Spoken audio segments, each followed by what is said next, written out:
दोस्तों आज की इस वीडियो में हम पीएन जंक्शन डायोड के बारे में पढ़ने वाले हैं कि पीएन जंक्शन डायोड क्या होता है, उसको यूज़ कैसे करते हैं और उनके टाइप्स कैसे कैसे होते हैं। तो अभी जो आप इमेज में देख रहे हैं ये एक पीएन जंक्शन डायोड है और इसका जो सिंबल होता है वो कुछ इस तरह से होता है। ये यहाँ पे आप एक एरो देखेंगे, यहाँ पे एक सिल्वर कलर का एरो नज़र आएगा आपको। तो ये इसका ये वाला पार्ट होता है जिसको हम कैथोड बोलते हैं और ये हमारा एनोड पार्ट होता है। और ये सिर्फ एक ही डायरेक्शन में कंडक्ट करेगा इलेक्ट्रॉन्स को, करंट को एक ही डायरेक्शन में कंडक्ट करेगा, दूसरी साइड से ये करंट को ब्लॉक कर देगा। अगर आपने इस साइड पे पॉजिटिव और इस साइड पे नेगेटिव कनेक्ट किया तभी ये कंडक्ट करेगा, अदरवाइज नहीं करेगा। तो चलिए एक तो टेस्ट हम यहीं पे मल्टीमीटर से चेक कर लेते हैं। एक मल्टीमीटर है, इसको मैं रखता हूँ रेजिस्टेंस मोड पे 2 किलो ओम रेजिस्टेंस तक।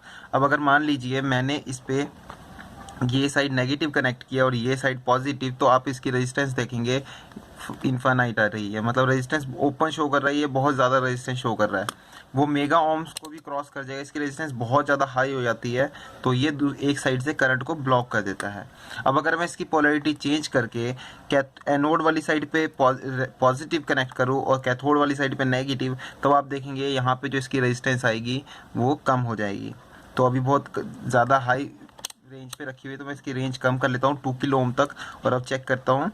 तो आप देखेंगे ये नियर अबाउट 600 और 500 के बीच में इसकी रेजिस्टेंस आती है। तो ये एक ही डायरेक्शन में हमारे करंट को फ्लो करता है, दूसरे डायरेक्शन में करंट को ब्लॉक कर देता है। तो चलिए अब हम देखते हैं कि कैसे बना होता है, इसका स्ट्रक्चर कैसा होता है।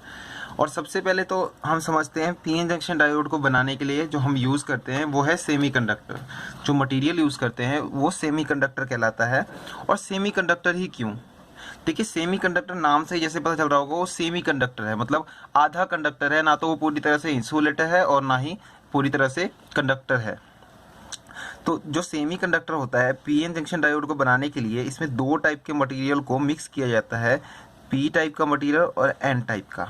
जो पी टाइप का मटेरियल होता है उसको हम एनोड कहते हैं और जो एन टाइप का मटेरियल होता है उसको कैथोड कहते हैं। अब ये पी टाइप का मटेरियल क्या है और ये एन टाइप का मटेरियल क्या है ये देखते हैं।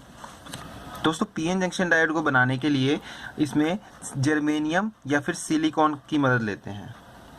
अब जर्मेनियम और सिलिकॉन ही क्यों? क्योंकि ये दोनों ही हमारे सेमीकंडक्टर हैं। और अगर आप इसका एटॉमिक नंबर देखेंगे जर्मेनियम का तो 32 होता है और सिलिकॉन का देखेंगे तो ये 14 होता है। और जब आप इसका एटॉमिक स्ट्रक्चर देखेंगे तो ये कुछ इस तरह से होता है, first cell, second cell, third cell. तो इसमें आप जब इसके एटॉमिक स्ट्रक्चर देखेंगे तो इलेक्ट्रॉन्स का जो हमारा स्ट्रक्चर होगा किस, और लास्ट वाला जो इसका एटॉम जो होंगे आउटर शेल में होंगे इसके वो 4 इलेक्ट्रॉन्स होंगे। और सेम इसी तरह जो हमारा सिलिकॉन का है उसमें फर्स्ट में 2 होंगे, सेकंड में 8 होंगे और लास्ट वाले में 4 होंगे। इन दोनों में ही जो आउटर शेल में हमारे इलेक्ट्रॉन्स है वो 4 होते हैं और इसीलिए ये सेमीकंडक्टर होते हैं। तो अब हम देखते हैं कि हम इसको हम कैसे डायोड बनाने में इसको कैसे यूज़ में लेते हैं। तो देखिए अगर हम सिलिकॉन की बात करें, जर्मेनियम की बात करें या किसी एक को, हम जर्मेनियम को लेके आगे हम बात करेंगे, सिलिकॉन को रहने देंगे। देखिए जर्मेनियम की जो खुद के एटॉम का स्ट्रक्चर होता है, अगर ये हम मान लेंगे आउटर शेल है इसका, तो जर्मेनियम के जो खुद के स्ट्रक्चर होता है एटॉम के साथ उसका कुछ इस तरह से होता है। वो आपस में क्रिस्टलाइन फॉर्म में वो आपस में एटॉम्स के जुड़े होते हैं। और क्योंकि हर एक एटॉम के आउटर शेल में 4 इलेक्ट्रॉन्स होते हैं इसलिए वो स्पेस जो होता है उनके फ्री इलेक्ट्रॉन्स नहीं होते। जैसे कि आप मान लीजिए सारे हमारे पास जर्मेनियम है, मान लीजिए सारे जर्मेनियम के एटॉम्स हैं, तो इसके हर एक के आउटर शेल में आप देखेंगे 4 इलेक्ट्रॉन्स आएंगे और 4 मिलके वो 8 इसका जो हमारा इलेक्ट्रॉन्स के जो आउटर शेल को उसको फिल कर देते हैं। अब आप देखेंगे जैसे एक जर्मेनियम है हमारा, अब यहाँ पे इसके 4 इलेक्ट्रॉन्स इसके हैं और साथ वाले के भी 4 हैं, तो ये इसके आउटर शेल कंप्लीट करेंगे। एक क्रिस्टलाइन स्ट्रक्चर होता है इसका, जिसकी वजह से ये कंडक्ट नहीं करते, ये बैड कंडक्टर होते हैं उस टाइम पे। पर इसको कंडक्ट में लाने के लिए हमें या तो इसको बहुत ज़्यादा हीट देना पड़ेगा या फिर बहुत ज़्यादा इसको यूवी रेज या फिर इंफ्रारेड रेडिएशन डालनी पड़ेगी जिससे ये कंडक्ट करेगा। पर इसका एक और तरीका है जिसमें हम डायोड बनाने के लिए यूज़ करते हैं, वो होता है डोपिंग। अब डोपिंग क्या होता है? डोपिंग दोस्तों, डोपिंग का मतलब होता है जो ये हमारे पास जर्मेनियम है या फिर हमारे पास सिलिकॉन है, इसमें एक इम्प्योरिटी, कोई और एटम या फिर कोई और मटेरियल को ऐड करके इसको इम्प्योर बना देना, जिससे ये कंडक्ट करे। इम्प्योर मतलब या तो इसमें इलेक्ट्रॉन्स बढ़ा देंगे या फिर इलेक्ट्रॉन्स के लिए एक स्पेस खाली छोड़ देंगे, ताकि इसमें जो इलेक्ट्रॉन्स या तो फ्री इलेक्ट्रॉन्स को मूव होने के लिए या फिर एक्सेप्ट करने के लिए इलेक्ट्रॉन्स को, तभी वो कंडक्ट करेंगे। तो अभी हम देखते हैं इसमें डोपिंग के लिए कौन कौन से मटेरियल यूज़ करते हैं। तो चलिए अब देखते हैं कि पी टाइप और एन टाइप का मटेरियल कैसा बनाया जाता है। देखिए दोस्तों, क्या होता क्या है, जर्मेनियम में, क्योंकि हमारे पता है आउटर शेल में जो इसके इलेक्ट्रॉन्स है वो कंप्लीट 4 होते हैं एक एटम के, और जब वो आपस में क्रिस्टलाइन स्ट्रक्चर बनाते हैं तो उसमें कोई भी वैलेंस इलेक्ट्रॉन्स नहीं बचता या ना कोई स्पेस बचता है इलेक्ट्रॉन्स को मूव होने के लिए, फ्री होने के लिए। तो उसके लिए हम उसमें इम्प्योरिटी ऐड करते हैं जिसको डोपिंग कहते हैं। तो उसको क्या होता है, जर्मेनियम को इंडियम या फिर गैलियम के साथ, जो ट्रीवैलेंट एलिमेंट्स होते हैं, यानी कि उसके एटम के, अगर इंडियम का एटम देखें तो उसके अगर आउटर शेल में जो होता है उसका, उसमें सिर्फ 3 इलेक्ट्रॉन्स होते हैं। इसका मतलब एक स्पेस खाली है यहाँ पे इलेक्ट्रॉन्स को एक्सेप्ट करने के लिए। तो जब ट्राइवेलेंट एलिमेंट को जब उसमें मिक्स किया जाता है, इंडियम को मिलाया जाता है जर्मेनियम में, तो उसका स्ट्रक्चर कुछ इस तरह से बनता है जिसमें आप देखेंगे एक इंडियम के अक्रॉस जर्मेनियम के साथ बॉन्डिंग हो चुकी है, सारे एटम्स अपने इसके साथ इलेक्ट्रॉन्स जो है कोवेलेंट हो जाते हैं, बस एक इंडियम के साथ एक स्पेस खाली रह जाता है, एक एटम इलेक्ट्रॉन्स के लिए स्पेस खाली रह जाती है, जगह खाली रह जाती है, जिसको हम होल्स कहते हैं। और ये वाला स्ट्रक्चर जो होता है हमारे पी टाइप के मटेरियल को बनाता है, इसी को हम पी टाइप मटेरियल कहते हैं। अब हम देखते हैं एन टाइप का कैसा होता है। तो एन टाइप का मटेरियल बनाने के लिए इसमें भी हम इम्प्योरिटी ऐड करते हैं, पर उसमें हम पेंटावेलेंट ऐड करते हैं। मतलब पहले हम ट्राईवेलेंट यूज़ करते हैं जिसमें एटम के आउटर जो शेल में हमारे जो एलिमेंट है उसके आउटर शेल में 3 इलेक्ट्रॉन्स हो। अब पेंटावेलेंट में हम हमारा जो इलेक्ट्रॉन्स होगा एलिमेंट का वो आउटर शेल में 5 होंगे, एक ज़्यादा होगा 4 से। और जैसे कि हमारे आर्सेनिक और एंटीमोनी हमारे जो मटेरियल हैं, एलिमेंट्स हैं, उनको इसमें मिक्स किया जाता है। तो यहाँ पे आप देखेंगे जर्मेनियम के साथ जब आर्सेनिक को मिक्स किया जाता है तो क्या होता है, यहाँ पे क्योंकि कोवेलेंट हो हमारे जो 4 इलेक्ट्रॉन्स, 4 जर्मेनियम के 4 आर्सेनिक के मिल के एक अपना स्ट्रक्चर कंप्लीट करते, कोवेलेंट बना लेते हैं। और क्योंकि इसके आउटर शेल में 5 थे हमारे पास इलेक्ट्रॉन्स, तो वो एक फ्री इलेक्ट्रॉन्स बच जाता है। और यही फ्री इलेक्ट्रॉन्स जो होते हैं ये हमारे एन टाइप के मटेरियल को रेडी करते हैं। तो ये हमारा एन टाइप का मटेरियल होता है। तो अब हम देखते हैं कि इस दोनों के, अब इन दोनों को मिलाकर ही हमारा इन दोनों मटेरियल जो होता है हमारा पी टाइप और एन टाइप को मिलाकर ही एक डायोड का स्ट्रक्चर तैयार होता है। तो अब देखते हैं कि हमारा जो डायोड है वो कैसे, जब इनको मिक्स करते हैं तो अब उसकी बाइसिंग कैसे होती है, वो कैसे काम करता है, कैसे एक डायरेक्शन में फ्लो करता है करंट को और दूसरे डायरेक्शन में करंट को ब्लॉक करता है। तो अभी हम देखते हैं, मान लीजिए हमारा ये पी टाइप का मटेरियल है और ये एन टाइप का मटेरियल है। जब इसको मिलाते हैं आपस में तो पहले देखिए पी टाइप में क्या था, हमारे पास होल्स थे। अभी आपने देखा पी टाइप के मटेरियल में हमारे पास होल्स थे, क्योंकि होल्स जो होता है वो इलेक्ट्रॉन्स को एक्सेप्ट कर लेता है। मतलब होल्स है, इसका मतलब होल्स का मतलब क्या हुआ, जो ये होल्स का मतलब ये एक तरह से पॉजिटिव चार्ज, हमारे पास ये पॉजिटिव चार्ज है। बहुत कम होंगे पी टाइप में इलेक्ट्रॉन्स, अदरवाइज जो मेजोरिटी जो है यहाँ पे वो होल्स की है। और एन टाइप के मटेरियल में इलेक्ट्रॉन्स बहुत ज़्यादा होंगे, फ्री इलेक्ट्रॉन्स होंगे, मेजॉरिटी जो है यहाँ पे फ्री इलेक्ट्रॉन्स की होगी और बहुत थोड़े से होल्स होंगे यहाँ पे। तो अब होता क्या है, जब इनको मिलाया जाता है डिफ्यूजन मेथड के थ्रू, जब इनको मिलाया जाता है तो यहाँ पे क्या होता है, एक यहाँ पे देखेंगे क्योंकि यहाँ होल्स है, यहाँ पे इलेक्ट्रॉन्स है, ये आपस में अट्रैक्ट करेंगे। तो ये जो बैरियर है इसके पास में इलेक्ट्रॉन्स थोड़े से इधर रिप्लेस हो जाते हैं और यहाँ के होल थोड़े से इधर रिप्लेस हो जाते हैं। और ये थोड़ा सा जो हमारा एक स्लाइटली एक एरिया है यहाँ पे बीच में जो दोनों का जंक्शन पॉइंट है, यहाँ पे इस साइड पे नेगेटिव चार्ज आ जाता है थोड़ा सा और इस साइड पे पॉजिटिव। तो इस वजह से होता क्या है, यहाँ पे एक पोटेंशियल क्रिएट हो जाता है, एक पोटेंशियल क्रिएट हो जाता है। जो सिलिकॉन जर्मेनियम में हमारा जो पीएन जंक्शन डायोड होता है उसका 0.7 वोल्ट का पोटेंशियल क्रिएट हो जाता है। अब इसमें क्या होता है, मान देखिए बताते हैं। अब ये आपका पी टाइप का मटेरियल है और ये आपका एन टाइप का मटेरियल है, तो इसकी बाइसिंग पे ध्यान देते हैं। अब की बाइसिंग कैसे होती है, मान लीजिए आपने यहाँ पे कनेक्ट कर दिया पॉजिटिव और यहाँ पे कर दिया नेगेटिव, तो अब क्या होगा, अब देखिए क्योंकि यहाँ पे पॉजिटिव है, यहाँ पे ऑलरेडी होल्स बहुत ज़्यादा है, और यहाँ पे नेगेटिव है, यहाँ पे इलेक्ट्रॉन्स ज़्यादा है, तो इसके कारण क्या होगा, ये पॉजिटिव जो चार्ज है वो होल्स को डिस्ट्रैक्ट करेगा, क्योंकि पॉजिटिव जो चार्ज है तो इलेक्ट्रॉन्स को ही एक्सेप्ट करता है और होल्स को डिस्ट्रैक्ट करेगा। तो ये होल्स जो हैं वो सेंटर की तरफ फोर्सली रिपेल होंगे यहाँ से और सेंटर की तरफ जाएंगे। इसी तरह सेम इलेक्ट्रॉन्स यहाँ पे इस इलेक्ट्रॉन्स को फोर्सली यहाँ से मूव करेंगे, रिपेल करेंगे और वो सेंटर की तरफ जाएंगे, और इसका पोटेंशियल बैरियर धीरे धीरे धीरे धीरे नैरो होता जाएगा।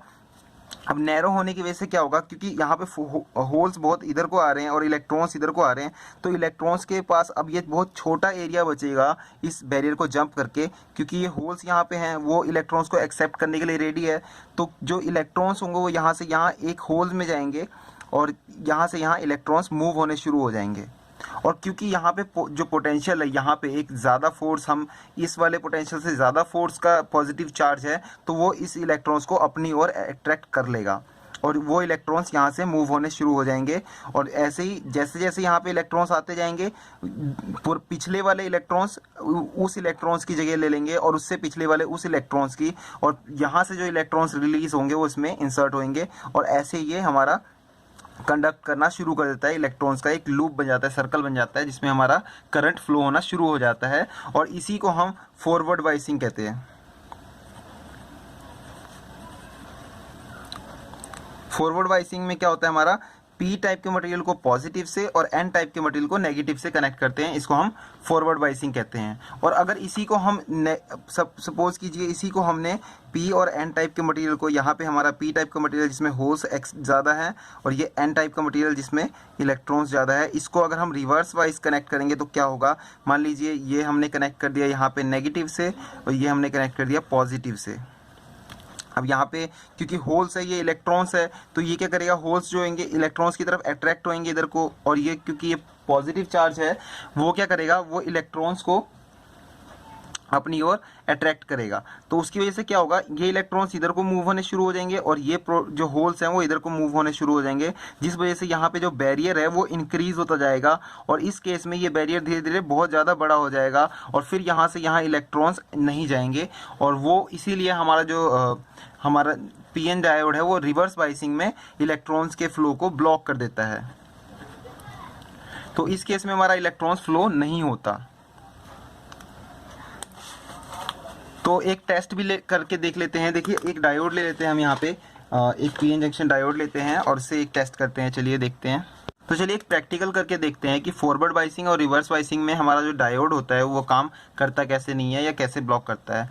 तो ये जो हमारा है एक डायोड है, पीएन जंक्शन डायोड, इसको हम यहाँ पे कनेक्ट करेंगे। पहले तो ये देखिए कनेक्शन कैसे है, एक पॉजिटिव और एक नेगेटिव जो सप्लाई है, पावर सप्लाई है, उससे कनेक्ट है ये वायर। ये पॉजिटिव वायर यहाँ तक है, उसके बाद एक रजिस्टर के थ्रू एक एलईडी के एनोड पे जोड़ा गया है। अच्छा एक चीज़ है, जो हमारा ये एलईडी है ये भी एक डायोड का ही पार्ट है, ये लाइट एमिटिंग डायोड है, ठीक है। और दूसरा जो इसका कैथोड वाला पार्ट है, नेगेटिव वाला जिसको हम कहते हैं, वो ग्राउंड से कनेक्टेड है, मतलब 0 वोल्ट पे कनेक्टेड है। अब देखिए ये जो हमारा इसका ये कैथोड वाला पार्ट है, एन टाइप है, जिसपे एरो है सिल्वर। अगर मैं इसको फॉरवर्ड बाइसिंग रखूँगा, फॉरवर्ड बाइसिंग में क्या होगा, हमारा पी टाइप जो है हमारा पॉजिटिव पे कनेक्ट है और एन टाइप हमारा इधर नेगेटिव से कनेक्टेड है इस तरफ से, तो हमारा ये कंडक्ट कर रहा है।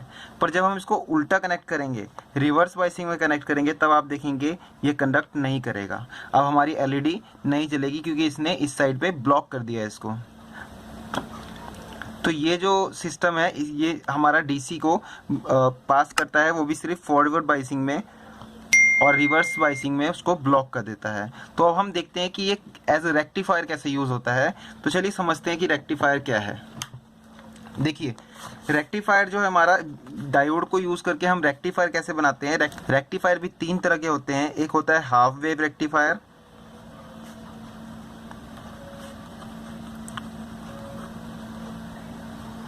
उसके बाद फुल वेव रेक्टिफायर, उसके बाद ब्रिज रेक्टिफायर।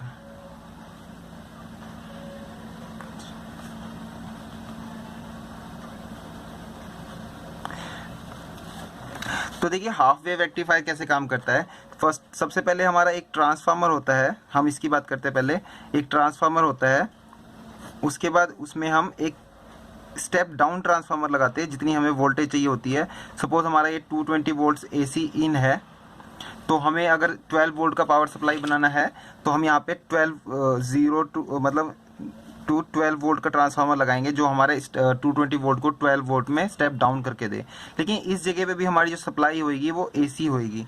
यहाँ पे आप इनपुट में आपकी बहुत हाई वोल्टेज थी, ये आपका हाई वोल्टेज 220 वोल्ट्स तक होगा, 0 - 220 वोल्ट्स। तो यहाँ पे आपको 12 वोल्ट की सप्लाई मिलेगी, पर वो अभी भी AC मिलेगी। तो इसको रेक्टिफाई करने के लिए हम एक डायोड लगाएंगे यहाँ पे, और ये डायोड क्या काम करेगा, डायोड क्या करेगा, जो इसमें से AC साइकिल्स हमारा जो AC साइन आ रहा है उसमें से क्या करेगा, नेगेटिव वाले को ब्लॉक कर देगा। जब यहाँ पे पॉजिटिव होगा तब वो कंडक्ट करेगा, जब नेगेटिव होगा तो वो ब्लॉक हो जाएगा।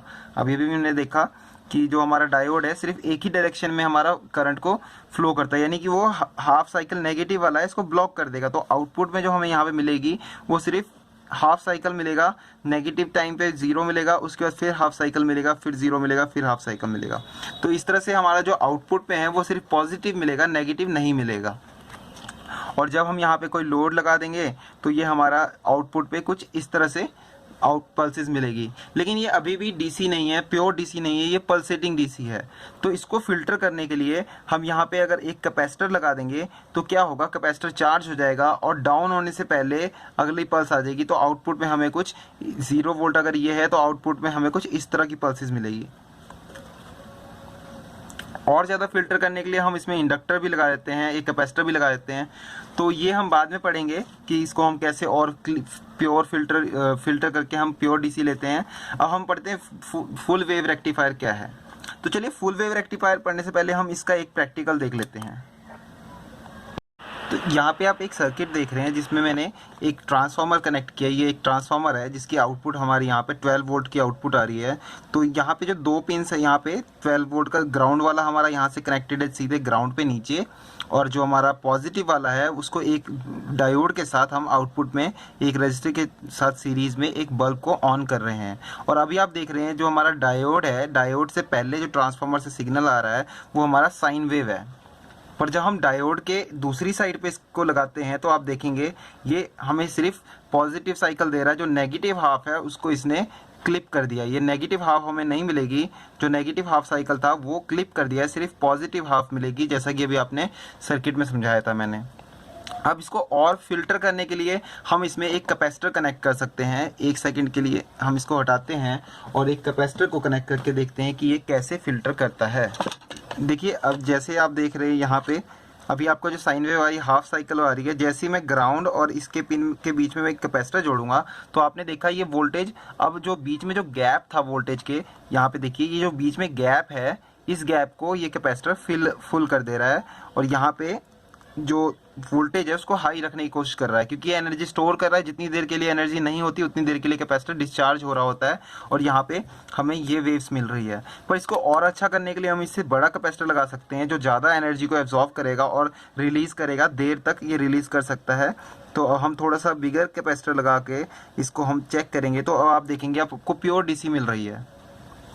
और अभी भी आप अगर डायोड के एक साइड पे देखेंगे तो आपको यहाँ पे साइन वेव ही मिलेगी और दूसरी साइड पे आपको प्योर DC मिलने लगी है।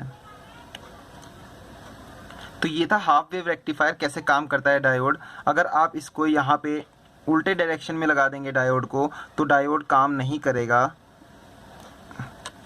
आप यहाँ पे अगर लगा देंगे तो देखिए डायोड के इस एंड पे तो आपको साइन वेव मिलेगा, पर इस एंड पे बिल्कुल भी नहीं मिलेगा। आपको ये ओपोजिट डायरेक्शन में मिल रहा है। ये जो आपके पास लूप मिल रहा है वो कहाँ से मिल रहा है, अब की बार जो नेगेटिव हाफ साइकिल है, क्योंकि पॉजिटिव वाला आपको यहाँ मिल रहा था दूसरी साइड पे, अब ये नेगेटिव हाफ मिल रहा है और इसलिए हमें LED नहीं चल रही है, क्योंकि हमें यहाँ पे पॉजिटिव सप्लाई चाहिए था। अभी जो नेगेटिव हाफ देख रहे हैं वो कैसे, वो यहाँ से आ रहा है, इस LED के थ्रू होके, रजिस्टर के थ्रू होके यहाँ पे हमें मिल रहा है, वो इससे आगे पास नहीं हो पा रहा है। लेकिन जब हम डायोड को उल्टा लगा देते हैं तो हमारा ये कंडक्ट करता है और अब हमें पॉजिटिव हाफ साइकिल मिल रहा है। और इसके साथ ही जब आप कैपेसिटर को लगाते हैं तो असल में होता क्या है, कैपेसिटर इसकी एनर्जी को स्टोर करके रखता है। आप देखेंगे तो कैपेसिटर ने अभी एनर्जी को स्टोर करके रखा हुआ है और वो डिस्चार्ज तब तक नहीं होगा जब तक अभी अगर मैं इसको हटा भी दूं, अब अभी आप कैपेसिटर पे मैं इसको कनेक्ट करता हूं लीड्स को, अगर मैं डायोड को हटा भी दूं तो कैपेसिटर आप देखेंगे धीरे धीरे डिस्चार्ज हो रहा है। आप यहाँ देख रहे हैं धीरे धीरे कैपेसिटर धीरे धीरे डिस्चार्ज हो रहा है। एलईडी अभी भी ऑन है और इसीलिए हमारा जो फिल्टर में हम कैपेसिटर को यूज़ करते हैं, कैपेसिटर के डिस्चार्ज होने से पहले ही हमारा दूसरा पल्स यानी दूसरा साइकिल मिल जाता है और हमारा ये कंटिन्यू रेगुलेटेड पावर सप्लाई हमें आउटपुट में मिलती है। तो चलिए अब देखते हैं कि हमारा फुल वेव रेक्टिफायर कैसे काम करता है। फुल वेव रेक्टिफायर के लिए हमें एक ट्रांसफार्मर की ज़रूरत पड़ती है। ये हमारा पहले वाले ट्रांसफार्मर से थोड़ा अलग होगा। यहाँ पे हम इनपुट देंगे एसी सप्लाई 220 वोल्ट की जो हमारे घर पे आती है इनपुट। उसके बाद जो हमारा ट्रांसफार्मर होगा, इसमें हम ट्रांसफार्मर अलग यूज़ करते हैं। इसमें हम सेंटर टैप ट्रांसफार्मर यूज़ करते हैं। देखिए सेंटर टैप का मतलब है कॉइल्स के बीच में जो कॉइल्स होगी उसके बीच से एक वायर निकाली होती है और 3 कनेक्शंस निकलेंगे आपके इसमें। और अब ये हमारा स्टेप डाउन ट्रांसफार्मर है जो हमें वोल्टेज डाउन करके देगा। अगर 12 वोल्ट का हमने लिया है तो यहाँ पे 12 वोल्ट एसी, 12 वोल्ट एसी और ये 0 मिलेगा हमें। तो हमें अगर 12 वोल्ट का हमें रेक्टिफायर बनाना है तो उसमें हमें क्या करना पड़ेगा। अब देखिए यहाँ पे हम डायोड लगाएंगे। फुल वेव रेक्टिफायर क्यों आएगा, पिछली बार आपने देखा था तो हमें हाफ वेव आ रही थी, पहले हाफ वेव फिर गैप, फिर हाफ वेव फिर गैप, फिर हाफ वेव ऐसे मिल रहा था। पर अब की बार जो हम बना रहे हैं रेक्टिफायर बना रहे हैं फुल वेव का मतलब है उसमें वेव सारी मिलेगी, ये भी फुल वेव मिलेगी हमें। तो उसमें हम 2 रेक्टिफायर यूज़ कर रहे हैं, 2 डायोड यूज़ कर रहे हैं।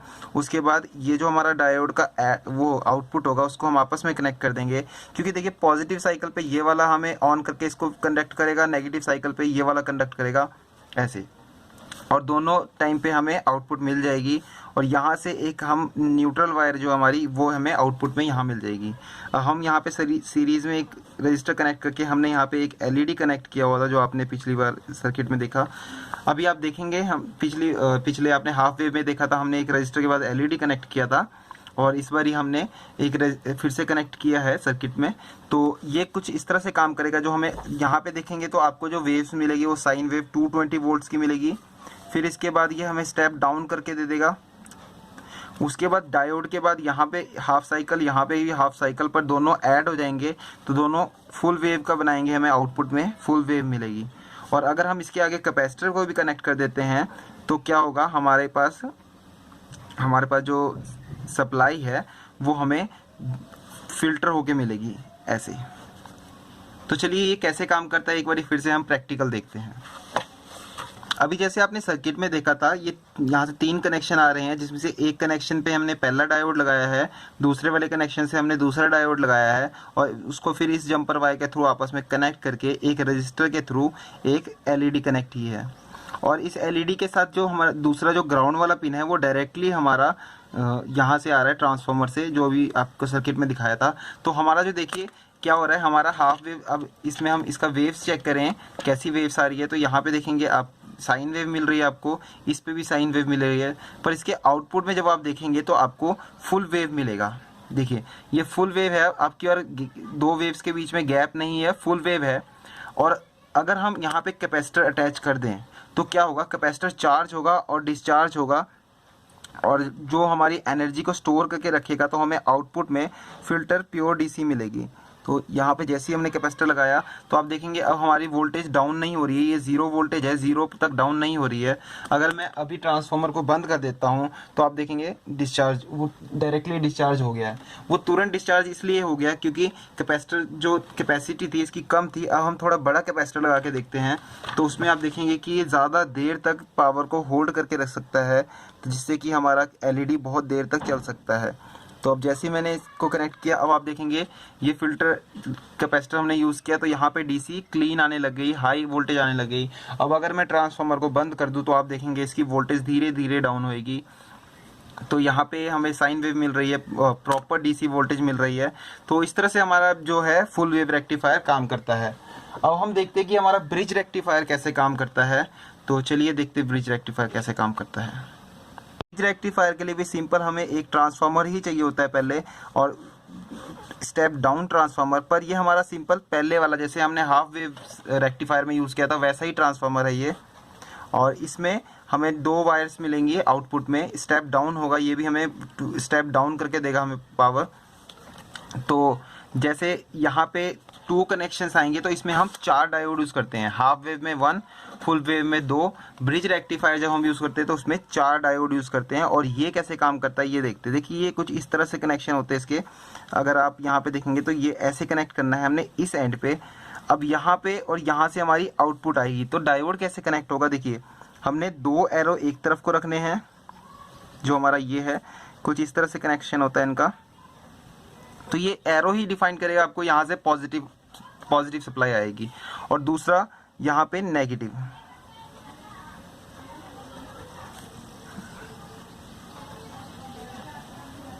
और ये जो हमारा एन टाइप वो पी टाइप है, यहाँ से हमें नेगेटिव सप्लाई मिलेगी कुछ इस तरह से। तो ये हमारा ब्रिज रेक्टिफायर है। असल में होगा कैसे, देखिए जब यहाँ पे पॉजिटिव साइकिल होगा तो हमारा कुछ इस तरह से कंडक्ट करके यहाँ से पॉजिटिव मिलेगी हमें, और जब यहाँ पे पॉजिटिव साइकिल होगा तो वो यहाँ से कंडक्ट करके यहाँ पे मिलेगी, यानी इस जगह पे हमेशा पॉजिटिव मिलेगी। और क्योंकि ये इस इधर वाले टाइम में ये ब्लॉक करेगा उधर पॉजिटिव जाने से, इधर वाले टाइम में ये ब्लॉक करेगा। और जो हमारा यहाँ पे कनेक्शन है एक रजिस्टर के बाद हमने एक LED अगर कनेक्ट किया है सर्किट में, इसका हम प्रैक्टिकल देखने की हमें ज़रूरत नहीं है क्योंकि हमने सेम वेव्स इस पे भी हमें फुल वेव्स मिलेंगी। बस इसमें कनेक्शन में ये है कि हमें 4 डायोड यूज़ करके हमने जो सेंटर टैप वाला पॉइंट था उसकी ज़रूरत हमें इसमें नहीं है। तो ये हमें फुल वेव मिलेगी और ये रजिस्टर ग्लो करेगा और LED ग्लो करेगी। उसके बाद ये जो लूप है इसका वो कुछ इस तरह से पूरा हो जाएगा। और जब इस वाले पे साइकिल होगा तो हमारा यहाँ से कंडक्ट करेगा ये ऐसे, और यहाँ से लूप कंप्लीट करेगा और ये LED ऑन होएगी। इसके बाद जो हम डायोड के बारे में जानते हैं, डायोड का एक और टाइप है जो जीनर डायोड है। एक जीनर डायोड होता है हमारे इलेक्ट्रॉनिक्स में। इसका क्या काम होता है, अभी आप इमेज स्क्रीन पे देख रहे हैं, ये हमारा जीनर डायोड होता है। और ये थोड़ा ऑरेंज कलर का आपको नजर आ रहा होगा, ये ऑरेंज कलर का होता है। इसका सिंबल इस तरह से होता है। इसका काम क्या होता है, इसको यूज में लेने के लिए हम हमेशा इसको रिवर्स कनेक्शन देते हैं और ये प्रोटेक्शन की तरह काम करता है। एक रेगुलेटेड वोल्टेज को आउटपुट देने के लिए काम में लाते हैं। अभी जो हमने रेक्टिफायर देखा, ये क्या करता है, ये रेगुलेटेड वोल्टेज नहीं देता, ये DC सप्लाई करके देता है, पर हमें कितनी रिक्वायरमेंट है उसके हिसाब से आगे वो सप्लाई नहीं देगा। वहां पे हमारा काम आता है जीनर डायोड। तो जीनर डायोड कैसे काम करता है, देखिए अगर हम जीनर डायोड को हम कनेक्शन में कुछ इस तरह से लेते हैं। अगर हमारा इनपुट में सप्लाई DC रेक्टिफाई होने के बाद, अगर रेक्टिफाई होने के बाद हमें यहाँ पे प्लस 12 वोल्ट है और ये माइनस 0 वोल्ट्स है, ये 2 सप्लाई हमारे पास आ रही है और आगे हमें आउटपुट में हमें सिर्फ 9 वोल्ट्स की रिक्वायरमेंट है, तो हम यहाँ पे एक जीनर डायोड लगाएंगे रिवर्स वाइज में। देखिए पहले क्या होता था हमारा, ये K टाइप होता था, मतलब ये N टाइप होता था, ये कैथोड होता था, ये एनोड होता था। इसको हम कनेक्ट करते थे पॉजिटिव से, इसको नेगेटिव से, पर यहाँ पे हम इसको उल्टा कनेक्ट करेंगे एक सीरीज रजिस्टर के साथ। इसमें होगा क्या, देखिए अगर हमें यहाँ पे हमने कोई लोड लगा रखा है जिसको 9 वोल्ट की ही रिक्वायरमेंट है, तो उसमें हमें क्या है, जब यहाँ से 12 वोल्ट आएगी, ये जीनर डायोड की प्रॉपर्टी क्या होती है, जीनर डायोड रिवर्स कनेक्शन करते हैं और तब तक रिवर्स में नॉन कंडक्टिव रहता है जब तक इसकी वोल्टेज ब्रेक डाउन वोल्टेज तक ना पहुंच जाए। ये जो वर्किंग इसकी ब्रेक डाउन वोल्टेज है, जीनर डायोड का काम, अगर 9 वोल्ट का जीनर डायोड है तो वो 9 वोल्ट के बाद ही अपना काम शुरू करेगा। क्या होगा क्या, देखिए यहाँ पे अगर 9 वोल्ट से कम है तो ये ऑफ रहेगा और वो सप्लाई डायरेक्टली यहाँ से यहाँ जा रही होगी। पर जैसे ही 9 वोल्ट से इस पॉइंट पे वोल्टेज इंक्रीज होएगी तो उसको ये शॉर्ट हो जाएगा, डायरेक्टली कंडक्ट करेगा और उसको वापस यहाँ पे भेज देगा। तो इसके आउटपुट में हमें 9 वोल्ट से ज़्यादा मिलेगी नहीं। 3 वोल्ट का वोल्टेज ड्रॉप यहाँ पे वो कर देगा और यहाँ से डायरेक्टली क्लिप कर देगा। तो अगर मान लीजिए इसके वेव्स देखें तो कुछ तरह से होंगी। अगर यहाँ पे 12 वोल्ट का, अगर मान लीजिए 12 वोल्ट का पल्सेटिंग DC आ रहा है तो जीनर डायोड के बाद वो सिर्फ और सिर्फ ऐसे, अगर मान लीजिए 12 वोल्ट है और ये 9 वोल्ट की लाइन है तो वो सिर्फ 9 वोल्ट तक ही रखेगा, इससे ऊपर उसको उठने ही नहीं देगा, उससे ज़्यादा क्लिप कर देगा बाकी वेव्स को, और वो सिर्फ जीनर डायोड सिर्फ 9 वोल्ट का आउटपुट देगा। उसके बाद अगर हम यहाँ पे फिल्टर कैपेसिटर लगा लेते हैं आगे सर्किट में, तो ये फिर से वही काम करेगा, एनर्जी को स्टोर करेगा और क्लीन आउटपुट देने के लिए कोशिश करेगा। तो आई होप आपको समझ में आया होगा कि हमारा पीएन जंक्शन डायोड कैसा होता है। जीनर डायोड के लिए ये बहुत छोटा सा वीडियो था, एक एग्जांपल के लिए। इसके लिए एक अलग वीडियो बनाऊंगा मैं। तो आई होप आपको अच्छा लगा होगा। Thank you.